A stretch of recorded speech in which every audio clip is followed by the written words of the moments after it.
welcome back to another exciting episode on The Edge Season 2. I'm just chilling here in my storage room right now, kind of getting ready for the day. I am going to be working on the spooky forest. Pretty much that's it today. I've got a lot of stuff already prepped and done, and I'm really excited to show you guys the work that's been done. Scribs has done a couple games, I've finished a few games, and I'm wrapping one up right now, and I'm gonna meet with WelderFish, who's getting back on here in a minute, to hopefully collect some heads. And so out here at the finish line, I'm waiting for WelderFish, who is coming in just a moment to get me a couple of items that I need in order to finish off parts of the Spooky Forest Road. Hello. Hello. I'm ready. Go ahead. How many heads? How many heads am I getting here? Well, how many do you need? If I could get as many colored skins as you had, that would be wonderful. Oh yeah. How many heads do you need of each color? Just one of each. Well, two of each color, I suppose. All right, swing away.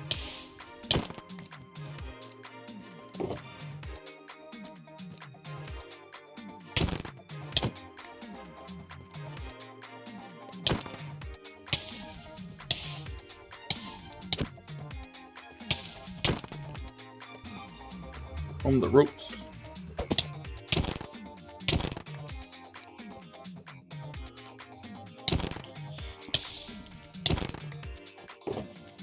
Yep, go for it.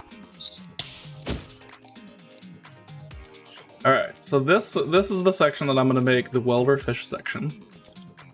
So okay. From that gold one to this gold one over here. However, if this is a WelderFish themed section, what do you think would be really cool right here by the water? Ooh, Karen tentacles. Yes. Ooh, I can make custom Karen tentacles too. So if you wanted to do something like that, that would look so amazing and would kind of help fill this spot out a little bit. Oh yeah. Well, Karen's face has never been revealed, nor will it, because that'll take forever. And a talent I don't have. Yeah. So if that's something that you would like to do, that would be amazing. Yeah. All right. Have a good one. Yeah. Later, Rel.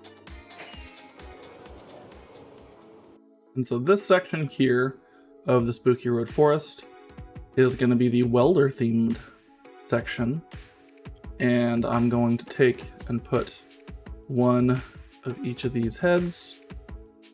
All the lovely different giant-eyed WelderFish heads. And then we're going to put them along the path. And in the conversation that I just had with Welder, what we're going to do here is I'm going to have him make some Karen tentacles kind of along this ridge here. I don't know... You know, he said that Karen's face has never been revealed, so I don't think that we're going to do a face reveal here for Karen.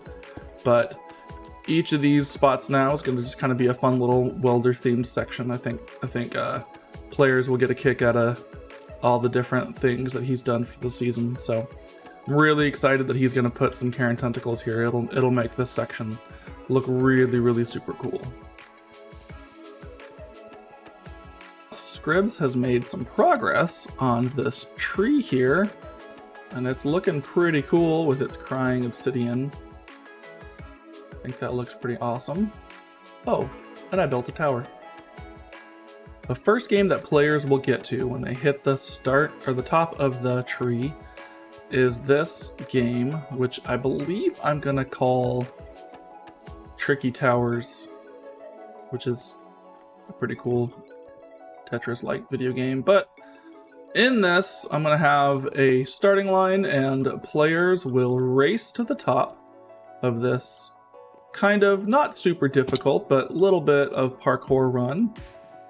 However, all players will be racing at the same time up this tower to the top. which means you can punch each other. There's going to be falls. You're going to potentially die maybe once or twice. It's not super tall, but it's up there, and I think it's going to be a nice balance of chaos and skill trying to get around. I don't want to reveal too much, but we'll put a bed down here so everybody can set their spawn, and then you move on. The winner will get prizes. The other thing that I've got done was I put heads or micro blocks along the entire path. That took a minute or two. And so each dice now has the correct block. So if I came in here with no armor on and I push the button, I end up with a head. And then I go find Mr. Welder's head, and that is the space. Oh, there he is. That then becomes the space that I stop on when I'm playing. And when I stop here, I get to open up the barrel and I get 2 spooky coins. So I would take 2 spooky coins into my inventory, and then I wait for everybody else to roll their turn. And then once everybody's done, everybody comes over here and we start the next game. I think this spot here is actually going to be a shop. So where you can use some spooky coins to buy some different things. So that's going to be pretty fun to kind of get figured out. Like Mario Party, I'll have maybe 2 or 3 little shop areas along the path that you can use to buy some special items. Maybe an enchanted golden apple or some food, because you can't bring any items with you along the path of the spooky forest. And so this is going to be pretty fun. Each barrel has between 1 and 4. Oh, some of these, spoiler, some of these make you lose coins. I believe that Scribbs, has been working on this right here of the enchanted wishing well, and I'm not going to give any spoilers to some of these games. And this one is iron themed, so you'll come on down. We'll have instructions on how to play on the wall, a bed in case you die, and a spot where you can keep your spooky coins if you have them, because we don't want players having to chase their gravestones and stuff around. But once players are all ready, they'll all come stand in this area. Then somebody flips the lever, and this is all the spoil that you get. I'm pretty excited about that one. It took me a while, and it's pretty chaotic. You can see that there's some torches in this area. I haven't quite gotten to lighting this space up, but across the way here, I've got these fences, and most of this is all lit up all along this path here, so that mobs can't spawn. And I've got fences kind of blocking off the unlit areas to the lit areas. This way there won't be skeletons and scary things spawning and coming to kill our players. I've also finished I think it's the 6th or 7th game for the Spooky Forest, and it's down that little hole there. However, that's a deadly fall, and I've died a couple times trying to get down there. So I'm gonna go take the secret way, and I will be right back. Now that I'm down here in this next game, you may want to adjust your volume because there are some pistons. And this game, I'm still working on it, but what it is it's a series of piston doors and moving pistons. Some of them are timed, some are on pressure plates, and all it is a 100 block dash. Players have to get from the start to the finish, and the first person at the end wins the game. This little redstone contraption here has been one that I think I've made about 15 times for this underground 100 block dash. It is a simple hopper clock. I believe it's called an etho clock, but it just uses, as items go in between these 2 hoppers, the comparator fires off into the block and around, and it causes this redstone block to get pushed back and forth. The more items that you put in here, the longer the pulse is, and then it sends a signal out to the various doors and pistons and things that I've been setting up along the way.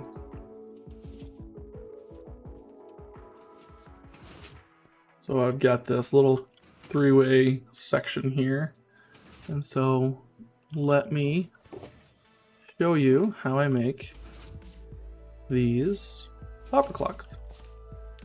So we're gonna start with the redstone block in the center, and it's going to be offset a little bit, which is pretty cool. So then we're gonna do pistons, sticky pistons, so that way they kind of push and pull there. We'll end up needing a block on each side.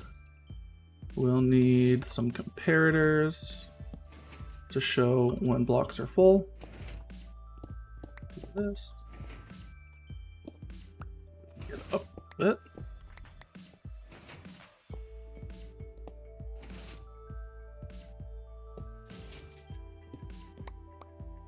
Now we've got that. Then we just need some redstone dust here in the corners. Then once we chuck some items in, that should work back and forth. Nice. And then you just take that signal there, and that's how you send the signal. The fun part here has been trying to figure out how to, there we go, kind of route it once we're inside here. So this now is going to move on that section there. The other fun thing that you can do is stuff like this to delay that pulse. Nope.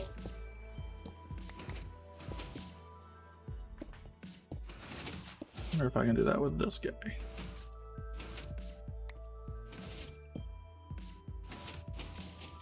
All right, nice. So that'll help me get these on different timings, so that the doors aren't just the same the whole time. That guy was on 4, so this guy might be on 2.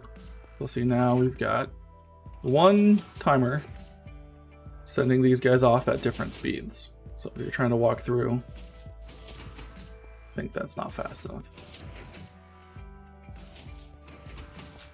Something like that. And I think the first one should be shorter and the second one should be longer, so that it's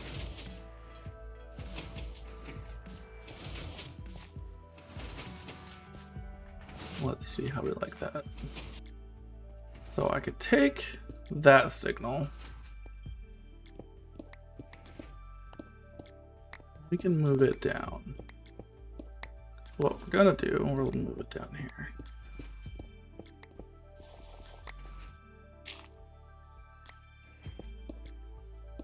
We're gonna bury some redstone under here. We'll need a couple repeaters just because of the distance. So now when this fires, it's also going to send the signal that direction. Should just be right under here. Which means that I can take this signal, I can get out of the hole, and power this guy. And you have to do a block with the redstone on top if you're going to get both of these.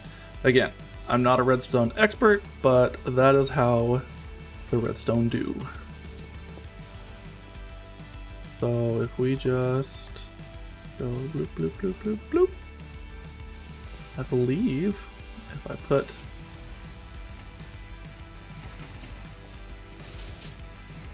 oh, I don't know that we're strong enough.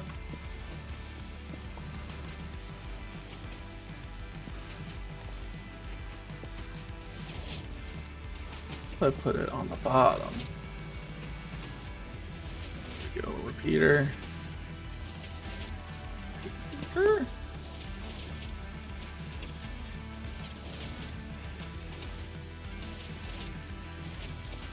Just throw it all to be difficult. Ow! So I've only got a couple more sections left to finish it off, and then what I'm going to do is put probably a button at the end, and you have to push the button and it'll light up a little thingy. So, almost done. It's a pretty tight and narrow 100-yard dash, but I will see you all very shortly. Alright, so I have this finished.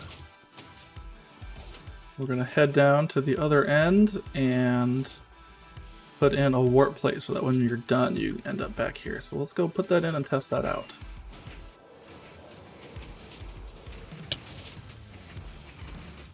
And you hit the button. And then we'll put this little warp plate in so that when you're done, it brings you back here.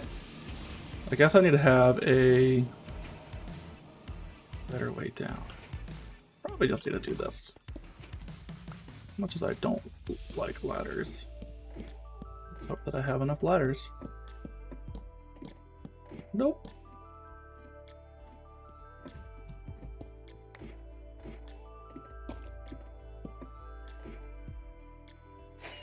Good thing I know where some trees are. Man.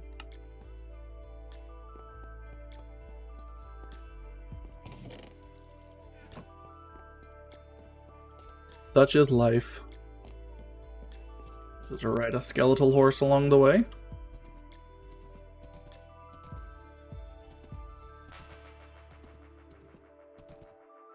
This is not the fastest horse I've ever been on. Good job. Just about there. Go through Welder Pass.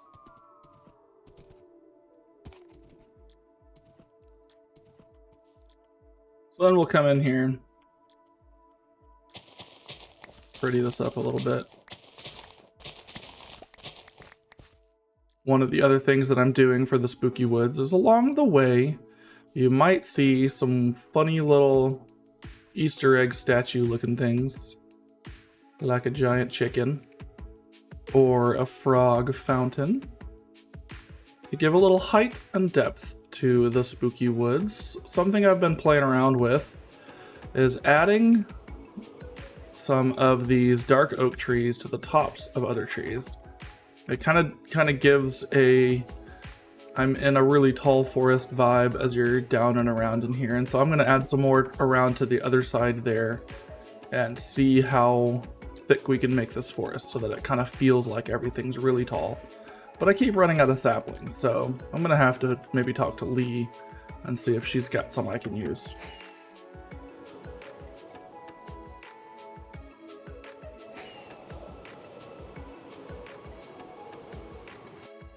The problem with working on a lot of these projects off and on is then my base ends up looking like this.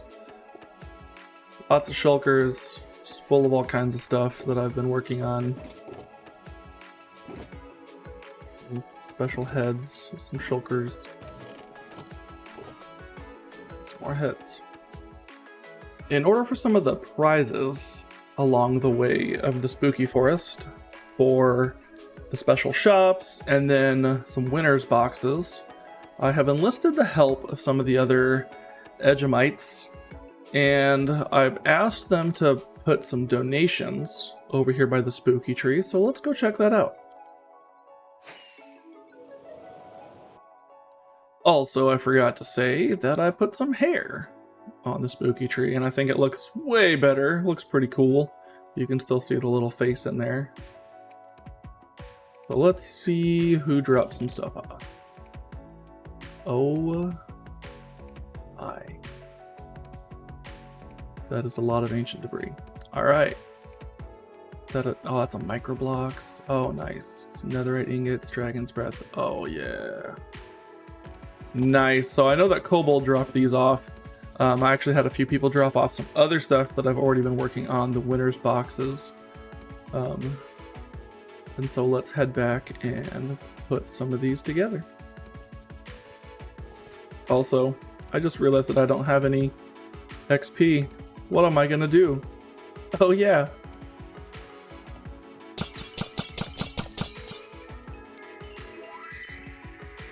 Thank you, XP tree. So far, here's what we got for some more of the prize stuff to give away. I'm gonna throw in a couple of my special edition heads. I think I'm gonna get rid of Pig Step. Got these guys, Pig Step. I think that's what I grabbed. So these are gonna be, maybe that'll probably go in the winter boxes. But some of these are gonna be things that we put in where people can spend spooky coins on as they go around the game. And so that's it for today, ladies and gentlemen. I hope that you've enjoyed the work coming along on the Spooky Forest. We're so close to having the game playable and to being done. Hopefully by next episode I have the Elytra course done, and I got a couple more games to get done, have some more details done. But I'm pretty excited with how the mechanics are working out, and I think it's going to be really awesome. The plan is to get most of the Edgemites together and play a couple of rounds or a few games hopefully before the end of Season 2. We've still got a few weeks to do that, so go check out Lee's episode. Make sure that you're watching Red on her live stream. And that is all that I have for you, so I will see you all later. Have a wonderful weekend.